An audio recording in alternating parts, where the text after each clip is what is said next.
Vamos a ir presentando a cada uno de los disertantes de este tercer panel. Recuerden que tienen los talones para hacer las preguntas que consideren que pueden ser en general o a alguien en particular. Por cuestiones de tiempo, las que no sean leídas van a estar contestadas en la página del CEPIC.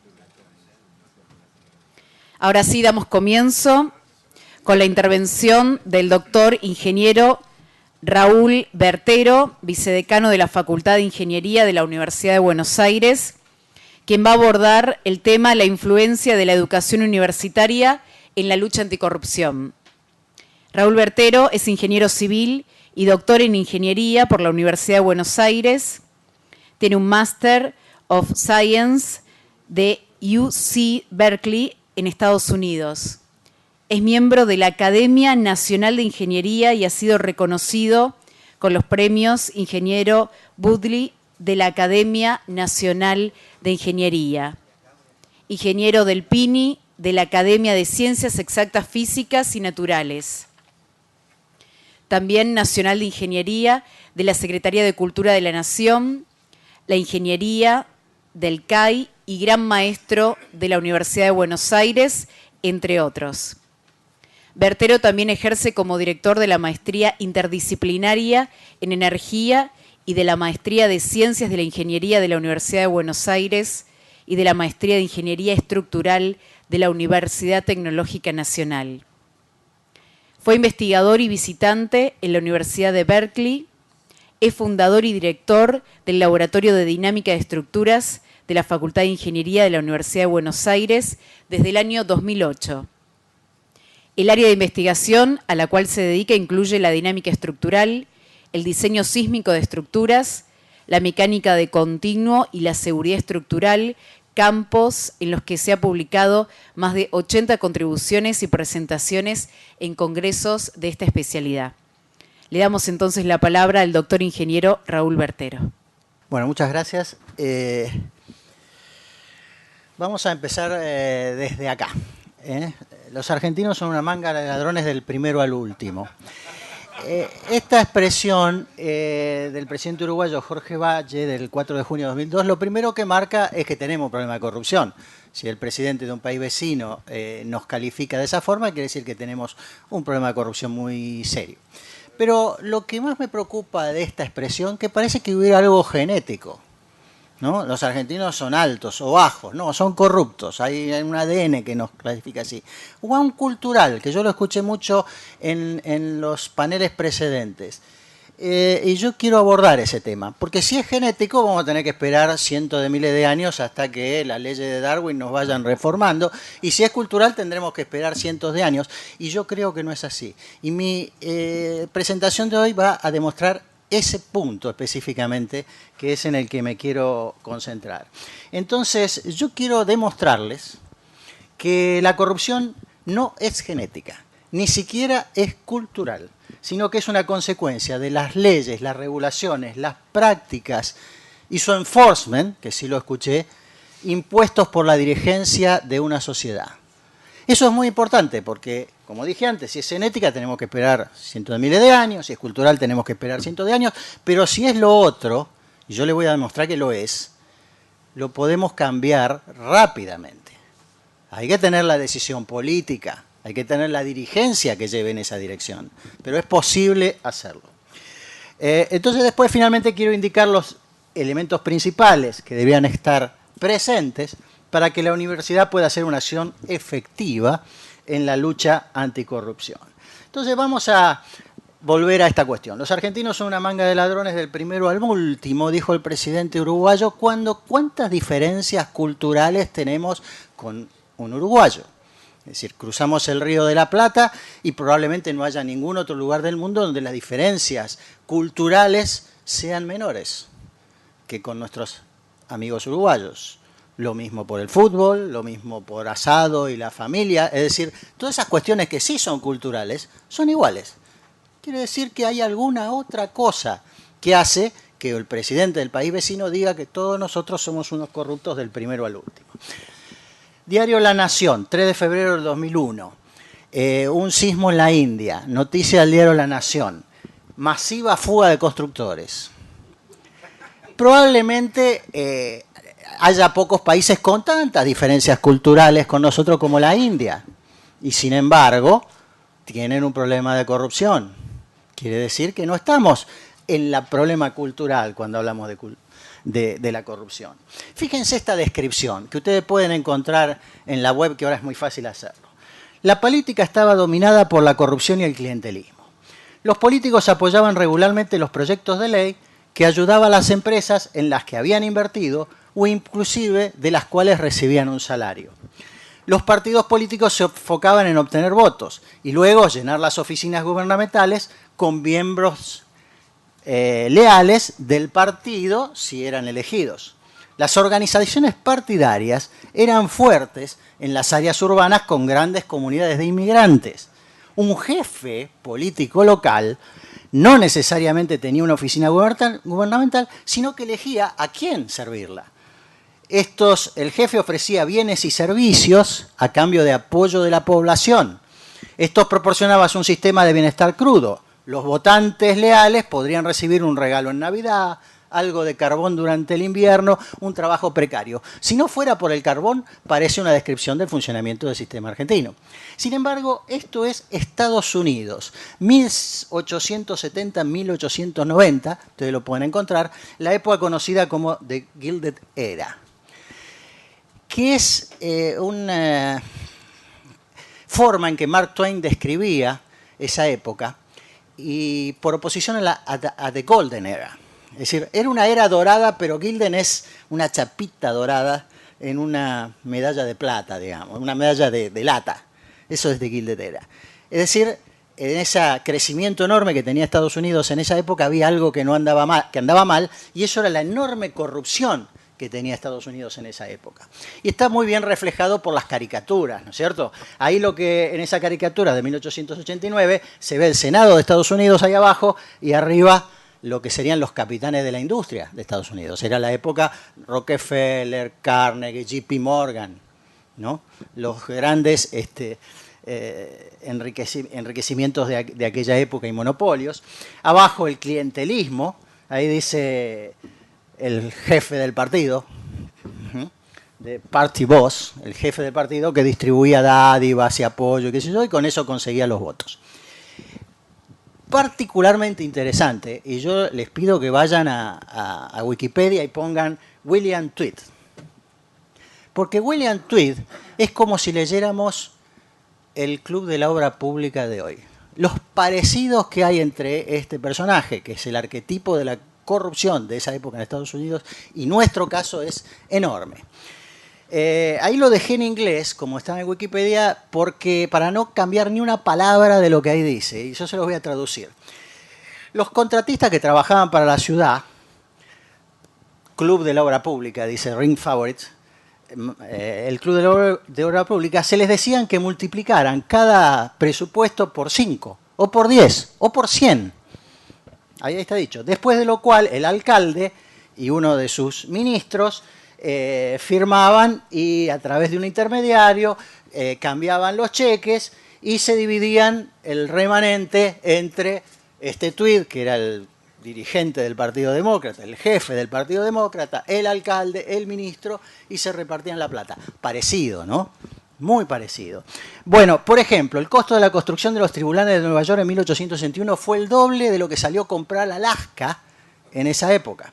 Y en los registros figuraba un yesero que cobró $2 millones de hoy por 2 días de trabajo. Claro, no lo cobraba el yesero. Pero bueno, eran estas las cosas que hacía Tweed, que es jefe de la maquinaria política demócrata, y que ahí en esa caricatura que está ahí, dice... La caricatura, porque es lo que él decía, en la medida en que yo tengo los votos, ¿qué es lo que me van a poder hacer? Decía Tweed, porque ganaba los votos con las dádivas que hacía sobre todo los inmigrantes irlandeses, que en ese momento eran muy fuertes en Nueva York. ¿Qué pasó? Pasó que había gente que quería combatir esto y no recibía apoyo. Entonces, ¿qué hicieron? Lo mandaron a los diarios. Parecido, ¿no? Mandaron al diario no era La Nación, New York Times. Entonces le mandaron al New York Times la información interna, el jefe del sheriff del condado, O'Brien, porque no avanzaban los caminos oficiales. Después el New York Times empezó a recibir más información, empezó con eso, empezó a sacar artículos, recibió más información, información del contador de tweet, publicó un suplemento de 4 páginas en 1871 que se llamaba El gigantesco fraude del Club de la Obra Pública. Se descubrió después que el dinero iba directamente de los contratistas al bolsillo de Tweed. Fue arrestado, liberado bajo fianza y reelecto después de eso en 1871. Quiere decir que son problemas muy parecidos, ¿no es cierto? Puede ser reelecto a pesar de todo. Fue juzgado después en 1873, condenado a 12 años, pero por supuesto la Corte Suprema de Nueva York después le redujo la pena a 1 año. Y finalmente escapó de la cárcel y salió. Y fíjense que el caricaturista en 1872, antes de que se escape de la cárcel, etcétera, ya había hecho esa caricatura que decía ninguna prisión es suficientemente grande para mantener al jefe preso. Y está esa caricatura ahí. Quiere decir que nuestros problemas ya existieron. No es cultural. No es cultural. Es otra cuestión. ¿Cómo salieron los norteamericanos de esto? Salieron con un movimiento que se llamó el progresismo entre 1890 y 1920 y aparecieron otras cuestiones. Estos políticos creían que la ciencia y la tecnología era la gran solución a la falla de la sociedad. Era la época de los inventos, ¿no es cierto? Cuando se podía construir un auto, fabricar un auto en el garaje de una casa. Y eso, no sé, tiene bastante que ver con lo que pasa hoy con Internet y software y muchas cosas maravillosas que podemos hacer con la ciencia y la tecnología. Consideraron la educación como la clave para cerrar la brecha entre su actual sociedad corrupta y la sociedad futura tecnológicamente ilustrada. Incluían la creencia en la capacidad de la humanidad para mejorar el entorno y las condiciones de vida, la creencia en la obligación de intervenir en los asuntos económicos y sociales, la creencia en la capacidad de los expertos y en la eficiencia de la intervención del gobierno, pero crearon leyes y regulaciones para impedir el clientelismo político. En vez de usarlo, crearon leyes eventualmente para impedirlo, crearon leyes y regulaciones antimonopolio, se promovió el sufragio femenino para traer un voto femenino más puro. Fíjense cuánto tiene que ver esto con la cuestión de género que aparece ahora en nuestra sociedad. Es decir, hay muchos paralelos que tal vez podamos usar para esto. Crearon leyes de protección del medio ambiente, se profesionalizó la investigación universitaria y se aseguró, y esto es muy importante, el enforcement de las regulaciones. Entonces, me parece que queda probado que la corrupción no es genética, ni siquiera cultural, sino una consecuencia de las leyes, regulaciones, las prácticas y el enforcement que una dirigencia impone a su sociedad. Y que con los cambios adecuados y con decisión política se puede cambiar en pocos años. No hay que esperar 18 años. No hay que esperar decenas de años, porque eso es angustiante, frustrante y probablemente si ese es el mensaje nadie haga nada. Entonces, eso no es así. La historia demuestra que no es así. No es que Estados Unidos no tenga corrupción. Hay corrupción, pero a niveles razonables, tolerables, no a niveles de que el presidente uruguayo tenga que decir que somos una manga de corruptos del primero al último. Y por supuesto la educación tiene que hacer mucho en este sentido, ya Sarmiento lo decía, todos los problemas son problemas de educación. Bueno, respecto de cosas ya más específicas, la Facultad de Ingeniería de la Universidad de Buenos Aires ha puesto en marcha un cambio de planes para todas las carreras, un marco curricular para todas las carreras, que se llama Plan 2020, y dentro de ese cambio en los planes se va a incorporar la cuestión de la ética y la lucha anticorrupción a todas las materias y su enforcement, pero hay algunas cosas que nosotros necesitamos para enseñar. Yo doy clases de diseño sísmico. Entonces, cuando yo doy clase de diseño sísmico, enseño teoría y práctica de la ingeniería antisísmica y enseño que los estribos tienen que estar juntos para que haya confinamiento, etc. ¿Y cómo lo enseño? Digo, si ustedes no ponen los estribos juntos, etc., les va a pasar esto. Y entonces el estudiante va a recordar esto mucho más que las presiones que se generan por el confinamiento que producen los estribos, etcétera, etcétera. Ahora, el que tenga que enseñar ética y lucha anticorrupción, le vamos a enseñar todas las leyes que explicaron en el primer panel, etcétera. Y le vamos a explicar que eso es una mala idea. Es eso Odebrecht, una caricatura sobre cómo maneja Odebrecht la obra pública. Pero para que tenga efectividad, también le tenemos que mostrar las consecuencias de hacer eso. Este es Marcelo Odebrecht, 2 años y medio preso, la discusión si son 2 años y medio o 5, yo no sé si es tan importante. Para Marcelo Odebrecht estar 2 años y medio preso, y para cualquiera que quiera ser Marcelo Odebrecht, lo va a pensar mucho si está preso. Nosotros tenemos que tener nuestros presos. Tenemos que tener las consecuencias en las empresas para que cuando lo podamos enseñar en la universidad podamos decirle, miren que les pasa eso, se va a caer eso que está ahí. Así que finalmente, la conclusión de esto, ¿es posible cambiar el estado de corrupción en poco tiempo?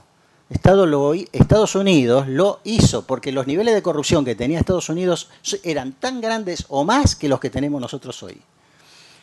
La dirigencia política sin duda tiene un rol fundamental, es decir, habrá que educar, sí, pero los que pueden cambiar esto son la dirigencia política y la dirigencia política tiene que estar empujada por los ciudadanos también. Y finalmente, después la universidad puede y debe hacer su parte en dicha transformación. Bueno, muchas gracias.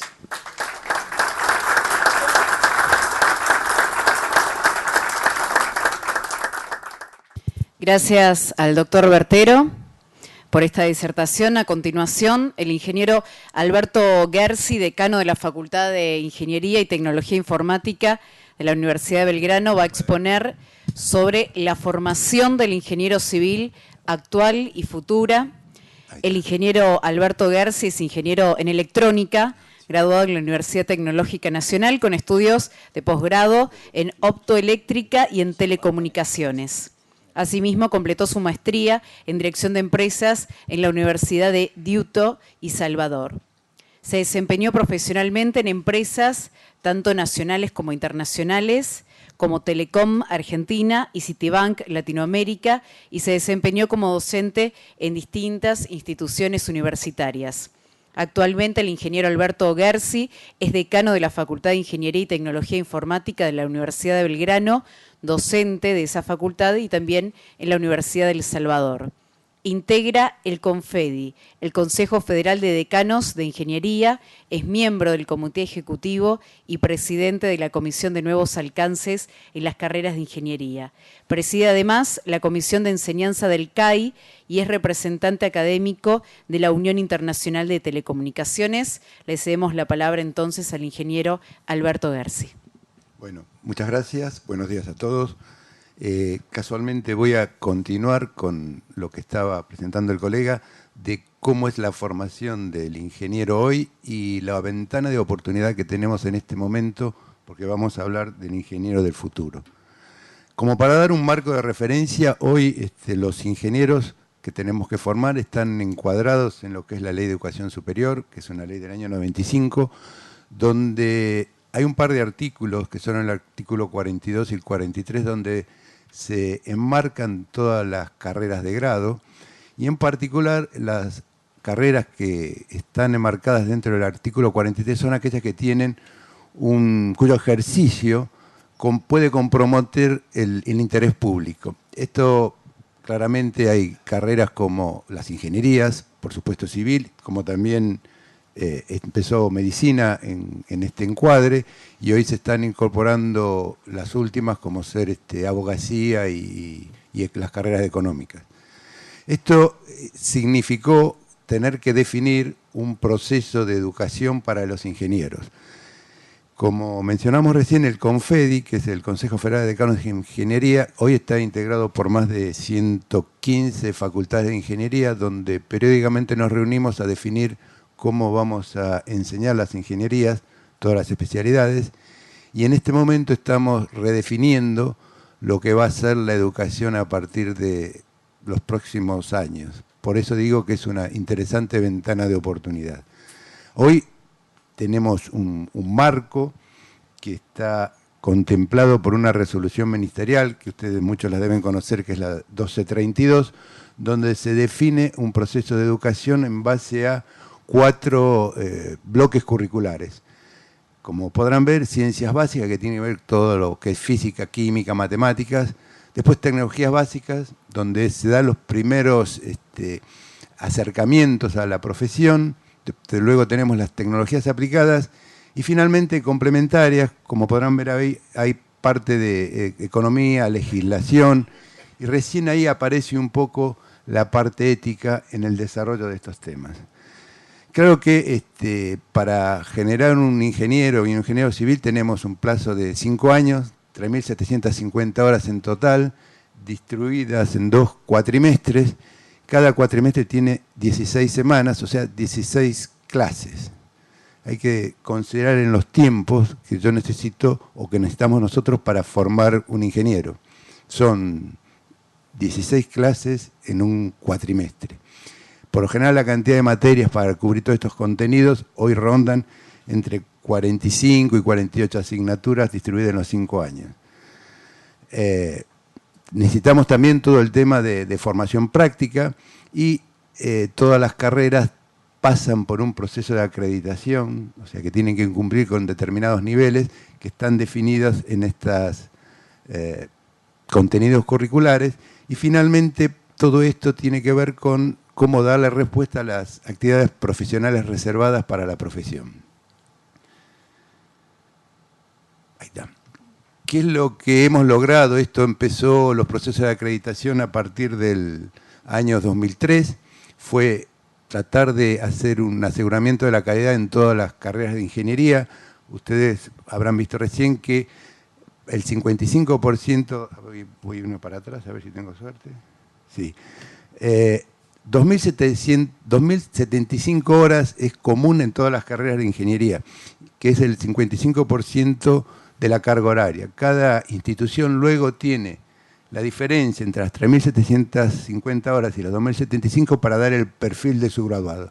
Pero hay un denominador común que son estas 2.075 horas, con lo cual muchas de las carreras tienen partes comunes. Todo lo que es ciencias básicas es común y la parte de profesional es la que se explica o se dicta en los últimos años donde se da el perfil del graduado. Hoy en día todas las carreras de ingeniería pasaron por los procesos de acreditación y están acreditadas, es decir, que su título tiene validez nacional, y a través de la experiencia, porque esto nos ha generado algunos inconvenientes, hablo más que nada desde la posición de Confedic, donde estamos trabajando, vemos que ha generado esta distribución de las materias un estiramiento de la carrera. Hoy no hay ingenieros que se reciban en 5 años, es prácticamente imposible. La duración de las carreras promedio es entre 8 y 9 años, con lo cual el mercado también tiene un problema para resolver porque necesita los profesionales cuanto antes. Hemos hecho en general una serie de acciones complementarias para mejorar esto. Uno de los problemas graves es cómo recibimos al alumno que viene del secundario. Hoy la formación secundaria nos genera grandes problemas. Hemos armado un test diagnóstico como para identificar sus inconvenientes, cuáles son sus deficiencias. Esto lo hemos trabajado conjuntamente con el Ministerio de Educación y la Secretaría de Políticas Universitarias. Hoy, este año, 88 facultades de ingeniería participaron en el test diagnóstico. Esto sirve para realimentar luego a la escuela secundaria dónde están los puntos débiles que debemos empezar a cubrir. También se generaron desde la SPU, la Secretaría de Política Universitaria, planes como el Delta G1 y Delta G2. Delta G era el diferencial que faltaba para graduarse. Hay alumnos que cuando terminan su 5º año tienen que hacer el trabajo final de carrera, normalmente están trabajando y eso les lleva entre 2 y 3 años, se les suele vencer la materia, tienen que volver a cursar alguna materia como para no perder la regularidad, con lo cual estiran, lo que yo les decía antes, su carrera. Estos planes promovidos por la SPU y Confedic generaron un acortamiento y muchos alumnos se han podido graduar. También tenemos una necesidad de doctores en ingeniería, se están haciendo algunos planes, y también vincularse con las escuelas secundarias a través de tutorías y formar algo de programas de ingreso, forma conjunta. Esto es lo que llamamos la articulación con la escuela media, y hay un programa que se llama Nexos que se está trabajando intensamente. Esta es la situación hoy. ¿Qué estamos viendo? Bueno, no cabe duda que tenemos un impacto muy serio en todos los avances tecnológicos que nos generan cambios muy fuertes, y esto en la educación lo tenemos que tener en cuenta. los procesos de automatización y robotización que estamos viviendo cambian muchos paradigmas, cómo nos enfrentamos y cómo preparamos a los profesionales. Estos profesionales van a tener no soluciones locales exclusivamente, sino pensar en regionales y soluciones globales. Esto lo venimos diciendo hace bastante, que nosotros estamos formando profesionales para solucionar problemas que aún no se presentaron. Esto me gusta porque últimamente Andrés Oppenheimer un poco tomó el tema y empezó a darle también una buena difusión, ¿no? Él habla de los empleos del futuro. Bueno, nosotros tenemos que estar preparando estos profesionales para los empleos del futuro. También hoy el tema de la virtualidad de los chicos, los futuros estudiantes, hoy están todo el día prendidos del celular, estudian cosas a través de YouTube, nos cuestionan mucho de los cada vez que estamos haciendo o dando una clase, a veces lo vemos que están con sus celulares y están testeando si lo que estamos diciendo está o no está en internet, si es verdad, es todo un tema que bueno, que lo tenemos que tener en cuenta. Y acá hay otro tema como punto final, que es el tema de las actividades reservadas. Hemos hablado con algunos colegas de ustedes, hay nuevas profesiones, nuevas cosas que están apareciendo que las tenemos que contemplar como elemento para generar ahí un camino de educación. ¿Cuál es la propuesta que se está haciendo ahora desde las ingenierías? Es armar una nueva plataforma con varios puntos como hitos de arranque. Pasando, por ejemplo, esto exclusivamente del saber, de estar programas armados en contenidos, exclusivamente al saber hacer. Contemplar la movilidad local e internacional. El año pasado se estuvo trabajando en reconocimientos, los RTF son los reconocimientos de trayectos formativos. Ahí vamos. Esto significa que podríamos, alumnos de distintas localidades, primero del país, vincularse y cambiar de institución reconociendo el trayecto formativo. Esto ya está en vigencia y se está utilizando bastante. Tener en cuenta que vamos a tener que virtualizar la enseñanza, poder tener acceso a laboratorios remotos y la simulación es algo fundamental. Y este nuevo plan está basado en centrar toda la enseñanza en el estudiante. No tantas clases magistrales, más trabajo en equipo.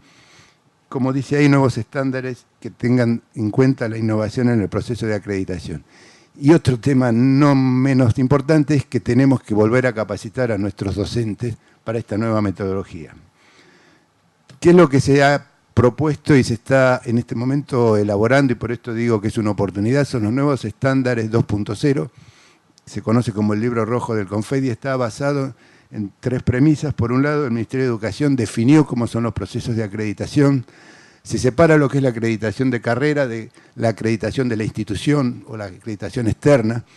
Antes las carreras tenían que ser responsables de algunas políticas, como por ejemplo las becas o la forma de contratación del docente, cosas que escapan a una carrera y tienen más que ver con la institución. Entonces eso ahora pasa al ambiente de la institución y la carrera se va a centrar exclusivamente en la formación del alumno. También ha habido una nueva definición de las actividades reservadas a principio casi de este año, que ha generado algunos inconvenientes, algunas cosas, pero estos estándares están basados en resolver estas nuevas actividades reservadas. Como dije, actividad centrada en el estudiante y empezamos a hablar de competencias, no solo de contenido, sino de competencias.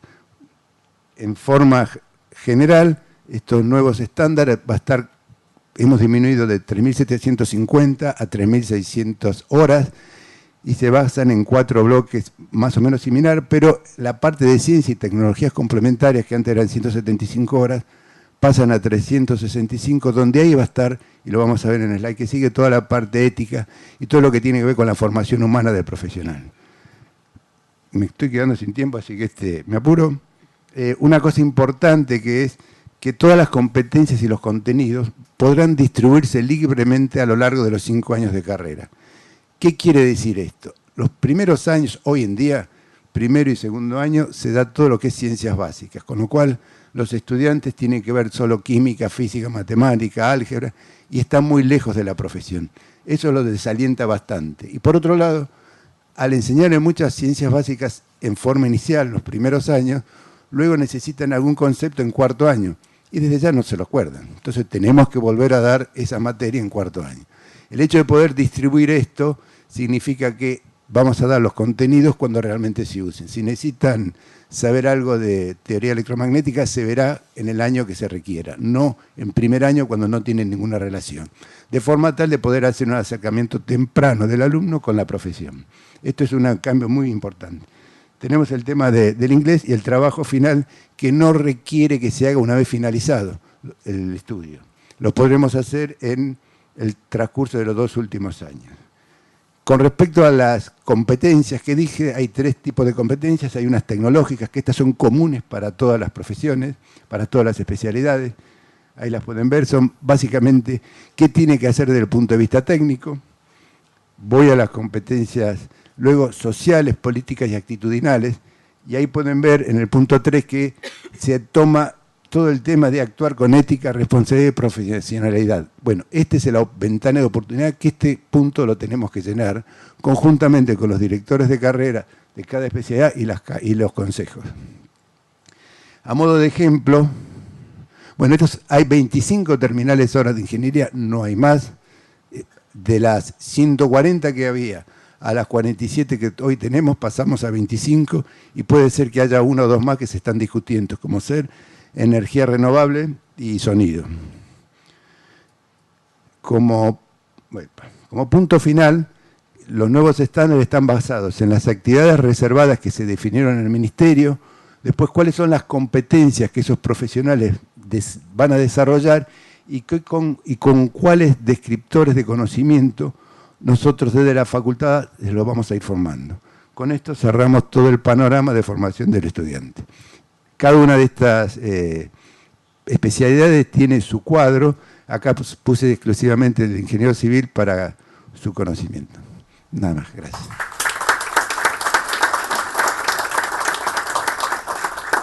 Continuando con este tercer panel, les recordamos que pueden ir generando las preguntas que consideren a cualquiera de los oradores. La ingeniera Patricia Ancil va a ser la responsable de después, en el último momento, para poder seleccionar las preguntas que vamos a leer, y el resto van a estar en la página web del CEPIC.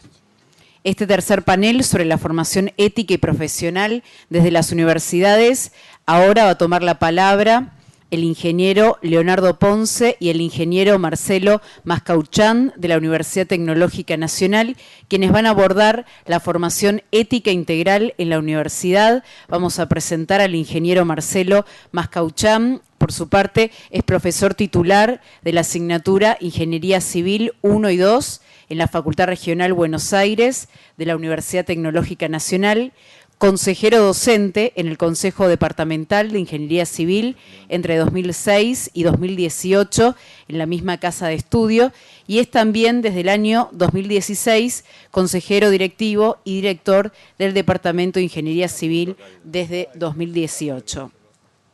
Antes de tomar la palabra, el ingeniero Marcelo Mascauchán, vamos también a presentar a Leonardo Ponce, ingeniero en construcciones, actualmente profesor titular de la asignatura Organización y Conducción de Obras en la Facultad Regional Buenos Aires de la Universidad Tecnológica Nacional, consejero docente del Departamento Ingeniería Civil en esta casa de estudio y también integrante del proyecto Factibilidad Técnica y Económica en la reutilización de escombros de albañilería resultantes de la demolición y construcción. Toman la palabra entonces los ingenieros Leonardo Ponce y Marcelo Mascauchán. Bueno, buenos días. Muchas gracias al CEPIC por la invitación.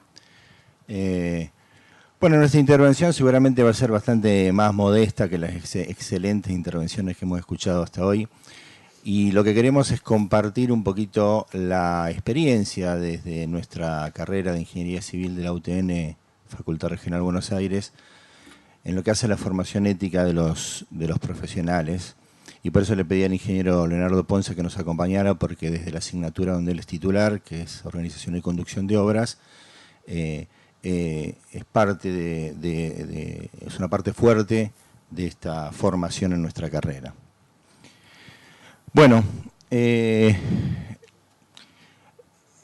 Hay dos dimensiones, entendemos, en la formación ética que pueden aparecer o considerarse en la formación ética de los estudiantes de las carreras, en nuestro caso de nuestra carrera de Ingeniería Civil. La primera tiene que ver con contenidos específicos que aparecen en asignaturas específicas.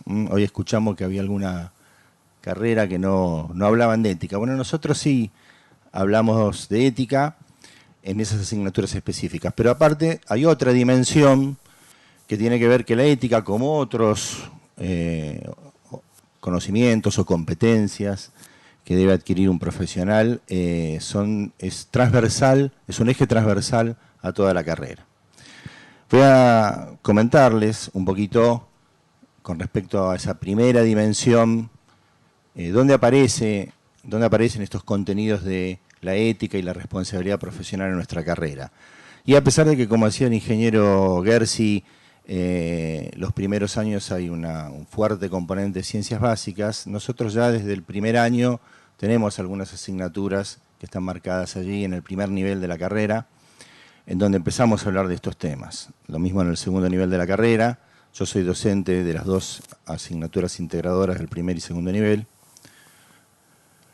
En el tercer nivel tenemos Ingeniería Legal, que seguramente es la que tiene más contenidos vinculados a la temática.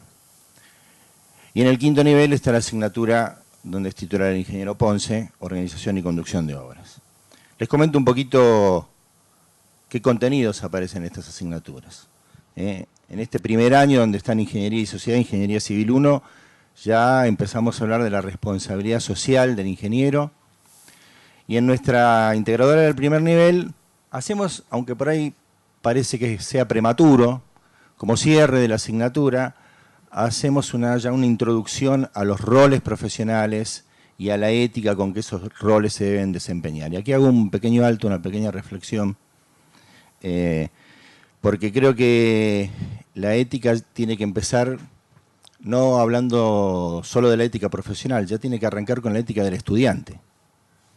Y una de las cosas que tratamos de decirles de entrada a nuestros estudiantes, teniendo en cuenta especialmente que estamos hablando de una universidad pública, es que el hecho de estar estudiando en una universidad pública ya significa un compromiso ético para con la sociedad, porque está ahí sostenido por el aporte de toda la población.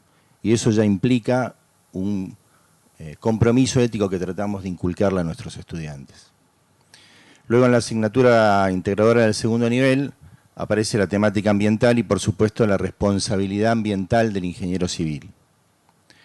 Ya dijimos, Ingeniería Legal tiene muchos contenidos vinculados a todas estas temáticas, la legislación laboral, los contratos, el cumplimiento de los contratos, y aparece la descripción teórica de la Ley de Obras Públicas.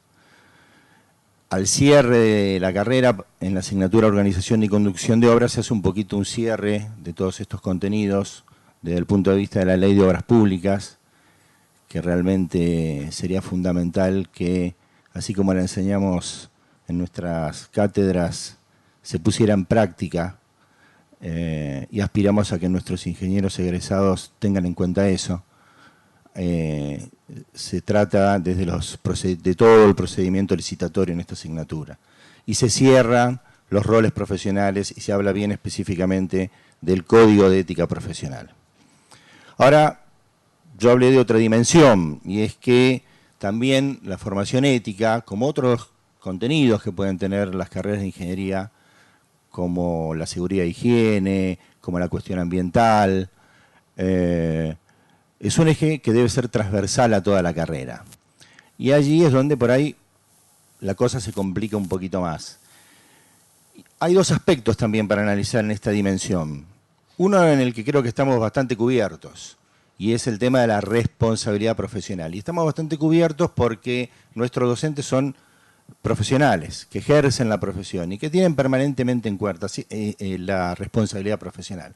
Así que hasta en las asignaturas seguramente más áridas o más abstractas, siempre va a aparecer el comentario del docente vinculado a la responsabilidad profesional, que puede aparecer, como nos mostró el ingeniero Bertero, en esa estructura que colapsó. En cambio, me parece que hay un punto todavía en el cual estamos un poquito en déficit y con esta reflexión voy a cerrar mi parte de la intervención. Y es que creo que desde las cátedras tenemos que enseñar que lo técnicamente correcto debe ser éticamente correcto. Que no puede haber algo técnicamente correcto incompatible con lo éticamente correcto. Y creo que esta vinculación, de la única forma que se puede lograr, es que cuando proponemos la solución técnica a un problema, la tenemos que hacer dentro de un contexto social. Y es ahí donde por ahí los ingenieros estamos un poquitito en déficit. Nunca proponemos una solución técnica seguramente sin tener en cuenta el contexto físico, el contexto económico, porque sabemos que es inviable. Bueno, no nos tenemos que olvidar de este contexto social donde seguramente ahí está el componente de la ética, el componente de la lucha contra la corrupción. Y es ahí donde creo que tenemos que reforzar un poco nuestra actuación. Bueno, ahora los dejo con el ingeniero Ponce, que va a cerrar un poco estos conceptos desde la perspectiva de la temática de su asignatura. Buenos días a todos. ¿Escucha? Sí. Bueno, como todo profesional, como todo ingeniero, sabemos que los recursos son escasos siempre. En este caso va a ser el tiempo, vamos a tratar de ser breves. Un poco darle la óptica a ustedes de cómo planteamos nosotros el tema de la ética y la ética profesional desde el ámbito de la facultad, desde el ámbito de la cátedra de organización y conducción de obra. En primera medida tenemos que saber dónde estamos parados y entender la problemática. Debemos entender bien qué es la ética, es poder conocer y comprender cuáles son las relaciones que se establecen entre nuestra actividad humana y los valores y las normas que la están rigiendo. Como bien se hablaba ahí, mis predecesores, los alumnos generalmente llegan con mucha capacidad técnica. Podemos evaluar si es mucha, poca, de acuerdo al origen y la capacidad que tenga cada uno. Pero generalmente vienen con escasa práctica de valores. Entonces, este tema que es preocupante, que se viene manifestando este último tiempo, ¿sí?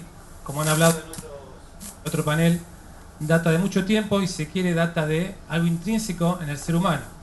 ¿Sí? Capaz que podríamos irnos hasta Adán y Eva con el episodio de la manzana. Podríamos llamarlo quizás un hecho de corrupción.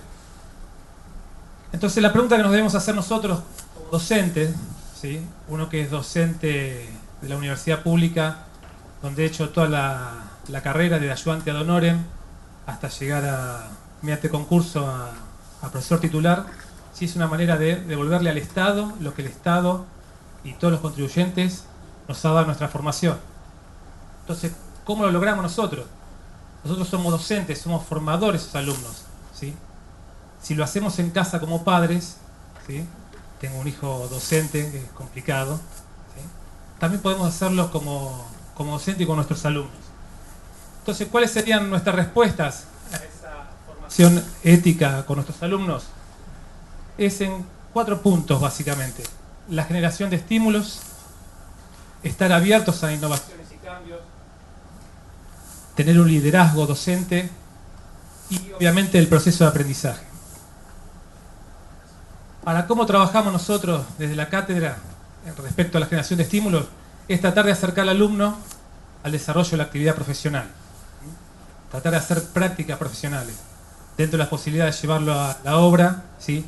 Mostrarles las falencias, que la falencia de la ética nos puede generar en una problemática, ¿sí? Generando nosotros los libros de obra, ¿sí?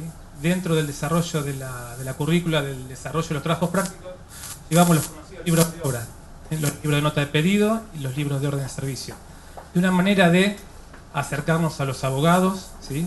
En la escritura, en la formación, ¿sí? En lo que debemos escribir y lo que debemos expresar. No quería tapar el... No, voy allá, sí. ¿Se usa? ¿Ahí me escuchan? Bueno, lo que pasa es que no quería tapar esta pantalla, ¿sí? Un poco expresarles y enseñarles, ¿sí? La escritura en los libros. La mayoría de los chicos vienen con una capacidad técnica, ¿sí? Algunos diríamos, los ingenieros somos muy cuadrados en algunos aspectos, entonces tratar de formarlos en esa escritura, en lo que debemos expresar y en forma correcta los libros. Yo siempre recuerdo una docente, yo hice bachiller mercantil, una docente de contabilidad. Y un compañero mío lo aplazó directamente por la ubicación de una coma. Entonces, desde organización buscamos eso, que comprendan y entiendan y expresen lo que corresponde. Debemos estar abiertos a las innovaciones y cambios, ¿sí? Eso forma parte de lo que recién comentaban, de esa mayor exigencia que tenemos que tener nosotros como docentes y estar permeables a esa situación, ¿sí? Por eso nosotros, desde el ámbito de la organización, generamos charlas, debates, ¿sí? Que por ahí vamos a aprovechar después de esto para futuro poder convocar a algunos participantes.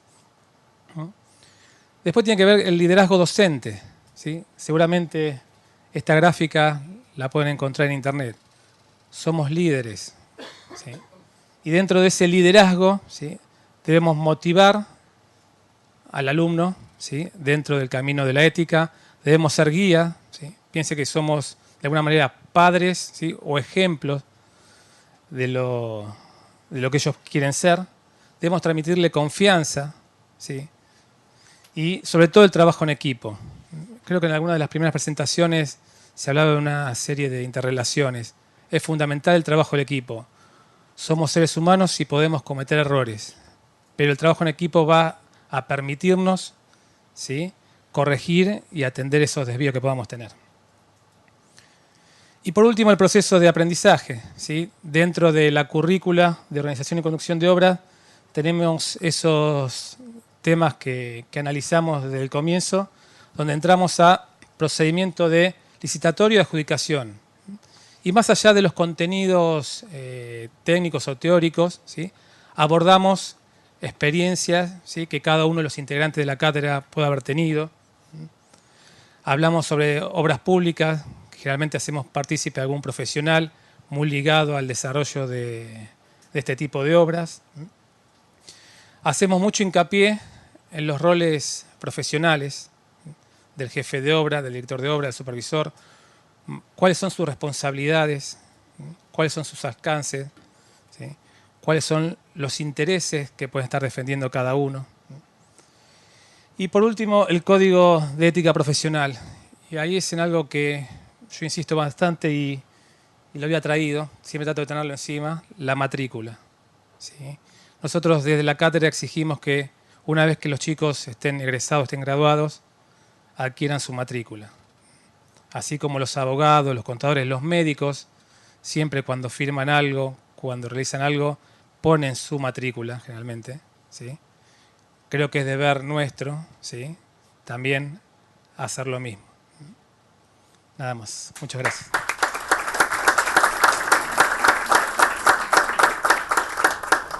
Por último, en este tercer panel va a tener lugar la intervención de José María Tejada, explotando los recursos extrauniversitarios, cuyo aporte va a ser la mirada de la temática desde el punto de vista de los estudiantes, como representante de ANEIC, la Asociación Nacional de Estudiantes de Ingeniería Civil.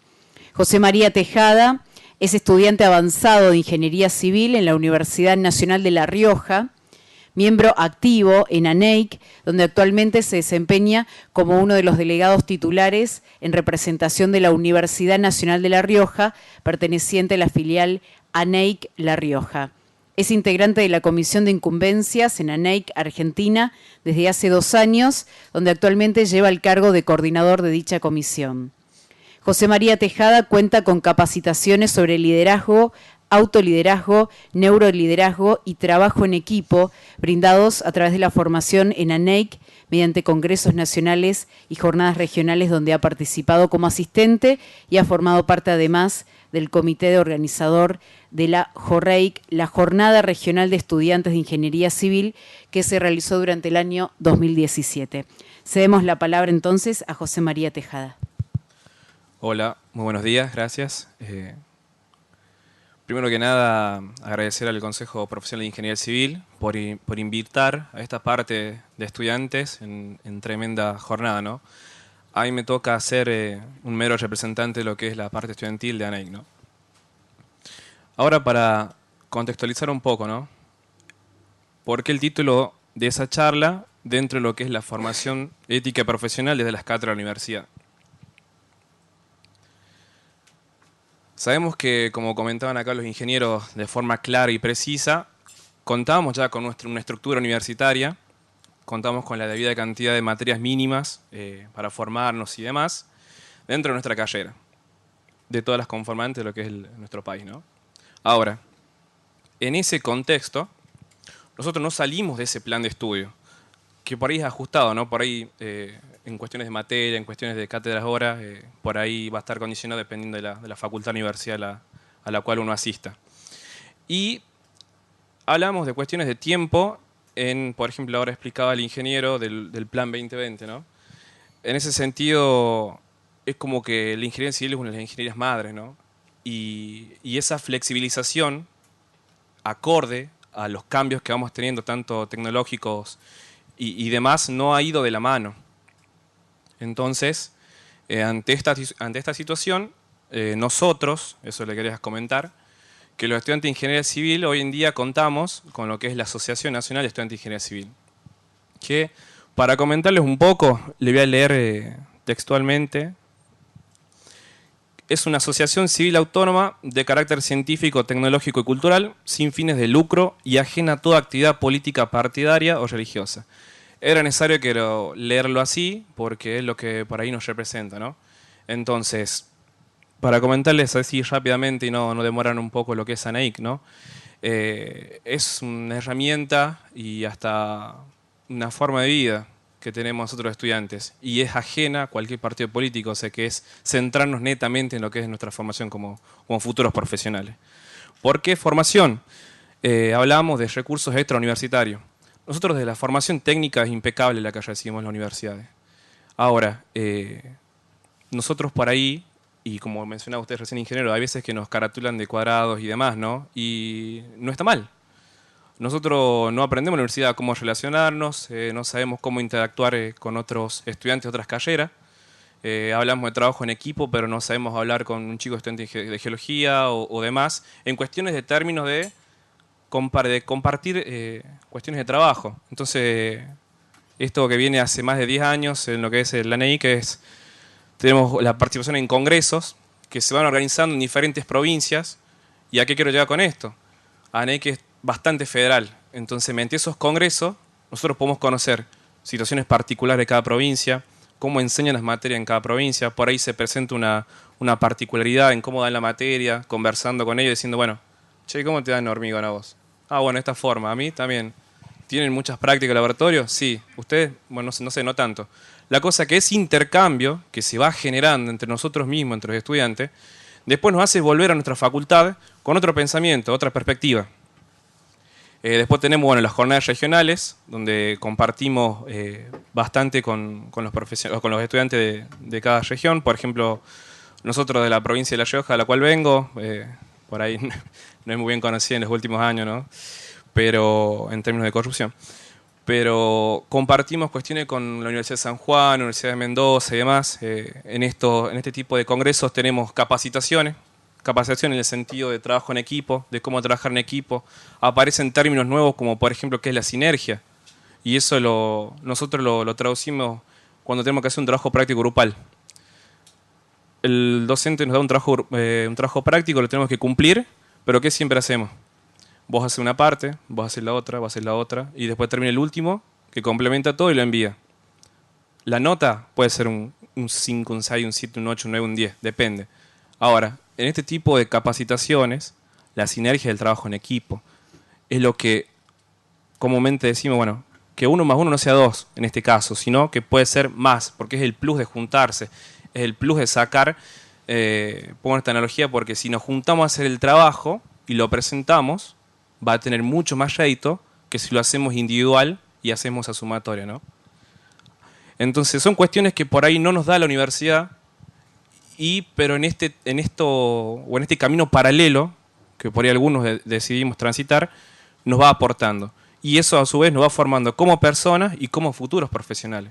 Entonces sí, tenemos una trayectoria que corresponde a cuestiones burocráticas, digamos, de universidad, de nuestra educación y demás, pero estas cuestiones las vamos complementando y eso nos sirve muchísimo. Bueno, para cerrar, contamos hasta con actividades solidarias y demás, que eso nos acerca un poco más a lo que es la sociedad, porque por ahí nos encasillamos en ir a cursar, volver a casa y volver a repetir ese mismo ciclo. Ahora, en lo que realmente conlleva la jornada, en términos de ética profesional, ¿es suficiente lo que aprendemos en la universidad para nuestra formación? Por ahí, antes de hablar de ética profesional, concuerdo muchísimo que primero hay que hablar de una ética general, de una ética que traemos de la casa. Escuchaba también los paneles anteriores. No podemos pretender que cumplamos con un tipo de ética cuando no siquiera tenemos la que nos han impartido nuestros padres en nuestra casa, ¿no? Entonces decimos que no es suficiente. Es verdad lo que dicen acá los ingenieros, tenemos esa preparación en las distintas cátedras, pero eso no puede quedar ahí. Eso se tiene que complementar, eso tiene que sumarse, tienen que haber más charlas, te tendrían que generar más espacios. Por ejemplo, para pasar a la siguiente diapositiva, para prepararme para venir a hablar acá, lo cual era bastante difícil fue, sabiendo que había ingenieros de gran porte y demás, era necesario leer por lo menos el libro que había sacado el CEPI con las jornadas anteriores. Entonces, de las jornadas anteriores fui sacando fragmentos que me permitían hoy en día justificarles y decirle a qué queremos llegar. Por ejemplo, el ingeniero civil Guillermo Fiá decía: soy un ingeniero que ha estudiado, me he capacitado suficientemente, he trabajado mucho, pero comparto con ustedes una confesión. No me han formado en el marco de la transparencia y la anticorrupción. Concuerdo totalmente con él. Si bien he visto las cátedras que han mencionado los ingenieros, y en esta virtud de caminar el camino paralelo a la NIC no se ha hablado ni se ha tocado de forma concreta y concisa este tema.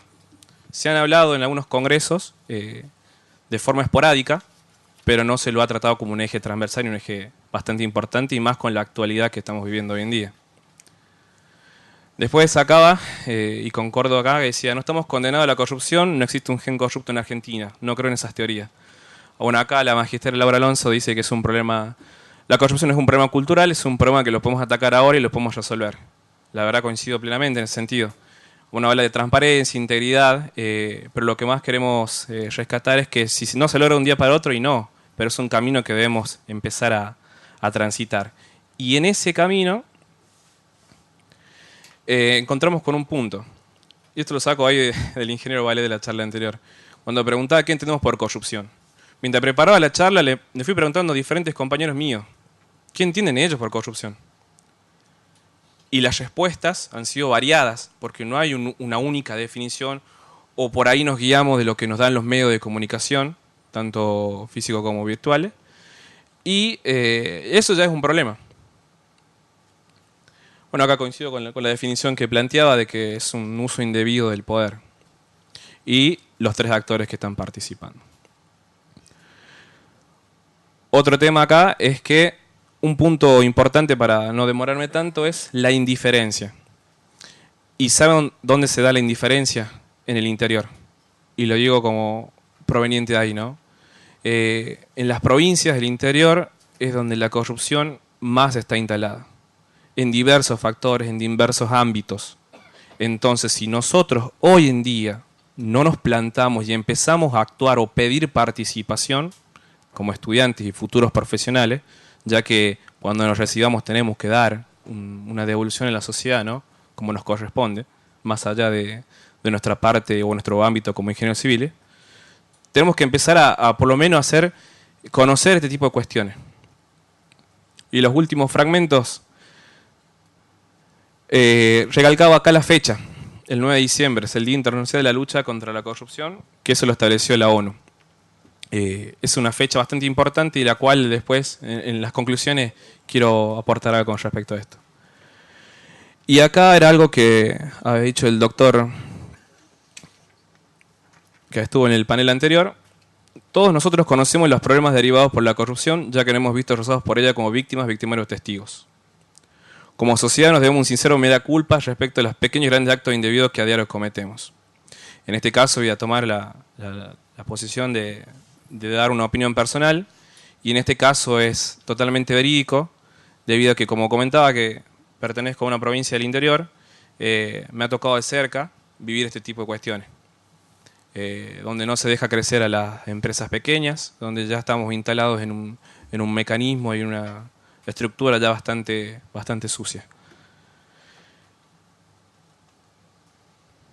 Entonces, para concluir, y con esto voy a tratar de llegar a tiempo, como estudiantes, futuros profesionales e integrantes de la misma sociedad, somos parte de la problemática, por un punto que marcaba anteriormente, la indiferencia. Tengo compañeros que están en su debido respeto porque nuestro eje principal es recibirnos, pero no podemos encasillarnos en ir a la universidad, estudiar, volver, estudiar y después cualquier anexo que tengamos en nuestra vida, sino empezar a participar. Entonces, si hoy mismo somos parte de la problemática, también debemos ser parte de la solución. Ahora, dentro de este contexto extrauniversitario que yo les comentaba, podemos utilizar la estructura federal de ANEIC en nuestro país. ¿Qué quiere decir esto? Dentro de la asociación están contempladas todas las facultades del país que tienen la carrera de Ingeniería Civil. No digo que la totalidad de los estudiantes estén involucrados en esto, pero sí gran parte. Entonces, este tipo de cuestiones es necesaria para utilizarla, no para ir no tanto centrarnos en algunas provincias o en las provincias más grandes, sino que empecemos a trabajar también, o que a través de nosotros empecemos a trabajar en las demás provincias, ¿no? En este sentido, bueno, esta temática de empezar a implantarla, a instalarla en los congresos, bueno, en el congreso del Congreso Nacional de Salta, que está ahora esta semana, que empieza mañana, se va a instalar, va a haber una charla con respecto a este tema, hay que aprovecharla al máximo. Y otro tema es lograr una mejor articulación entre los colegios y consejos y las universidades para cortar la brecha que hay con la sociedad. En este sentido, también vemos que por más que recibamos la formación, recibamos toda la universidad, pasa hasta cuando tenemos que hacer las prácticas profesionales. En nuestra provincia, si tenemos que ir a hacer una práctica profesional, por más que nos hayan dado todos los conocimientos, todos los contenidos, y nos digan, mirá, no tenés que hacer esto, tenés que hacer lo correcto y demás, concuerdo con lo que decía usted, que lo técnicamente correcto tiene que ser lo éticamente correcto. Pero si llegamos a una empresa que no cumple esto, y tenemos las prácticas ahí, ¿cómo hacemos? Porque a ese estudiante lo que le interesa es recibirse. Entonces va a cumplir y se va a tener que bancar ese tipo de cuestiones. Y eso no debe pasar. Ahora, en ese punto, los colegios y consejos de cada provincia deberían tener una mayor participación ahí. No esperar que los estudiantes vengan. Y ya estamos transitando en una posición en la cual varios ingenieros que ya llevan varios años en esos consejos y colegios tienen que empezar a dar lugar a la nueva camada de profesionales que se van dando. Y bueno, y en el último punto es seguir generando este tipo de cuestiones, estos recursos que le llamamos nosotros, estas herramientas, que eso sirve para contemplar, sirve para sumar y formar nuevos profesionales. Hoy en día son nuevos profesionales, los paradigmas van cambiando y nosotros debemos ser acorde a ellos. Entonces, está apareciendo hoy en día una nueva camada de profesionales y es la cual debemos apoyar y empezar a tener en cuenta, ¿no? Para finalizar, le dejo una frase que siempre nos ha caracterizado desde la vida de Ney, que es: jamás dudes que un pequeño grupo de gente comprometida puede cambiar el mundo. De hecho, es el único modo en que siempre ha ocurrido. Muchas gracias por su atención.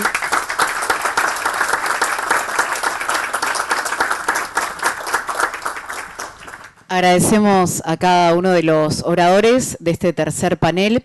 Vamos a dejar las preguntas y el intercambio para hacerlo vía web a través de las diferentes respuestas que van a encontrar en la página oficial del CEPIC, cepic.org.ar.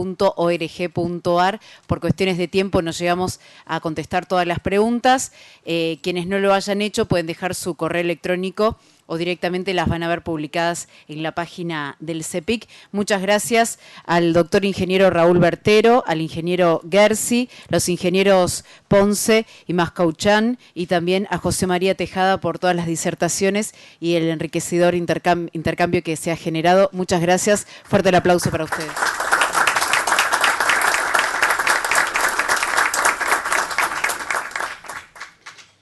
Vamos a ir cerrando estas sextas jornadas del Consejo Profesional de Ingeniería Civil, agradeciendo a todos los expositores, sobre todo por el compromiso, y la predisposición, como así también la atención de cada uno de ustedes, y gracias por la concurrencia. Vamos a presentar al ingeniero Alejandro del Águila Moroni, que es miembro de la Comisión de Ética y Lucha Anticorrupción del Consejo Profesional de Ingeniería Civil, que va a dar las palabras de cierre. Quiero agradecer a todos por la presencia y querría concluir con 4 puntos, o 5 puntos mejor dicho, sobre este evento tal cual lo hemos visto, o lo he interpretado. El primero es que tenemos que hacer un cambio cultural en lo posible, comenzando desde nuestro trabajo, de nuestra postura diaria, trabajando con honestidad, trabajando y tratando de, en segundo lugar, de trasladarlo a nuestro medio de trabajo, a nuestros colegas, con integridad, con responsabilidad. Que no nos dé lo mismo tratar con una persona o una empresa que busca atajos o asociaciones que permiten que sus miembros busquen atajos para cumplir los desafíos. En tercer lugar, que nos involucremos más con las instituciones. Acá estoy haciendo uso de unas palabras del profesional de IDEA, Javier Goñi. Que nos involucremos más con las instituciones y trabajemos para que se cumplan las normas y alejen de esas instituciones o dejen de lado a las personas o a las empresas que buscan los atajos.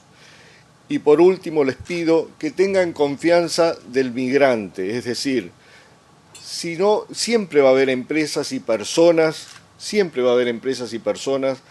que quieran hacer las cosas bien, que no tenga miedo a la sociedad de perder empresas, de perder profesionales, que en base a la corrupción no dejan crecer y germinar nuevas empresas y nuevos profesionales. Nada más, que tengamos fe en el futuro. Muchas gracias.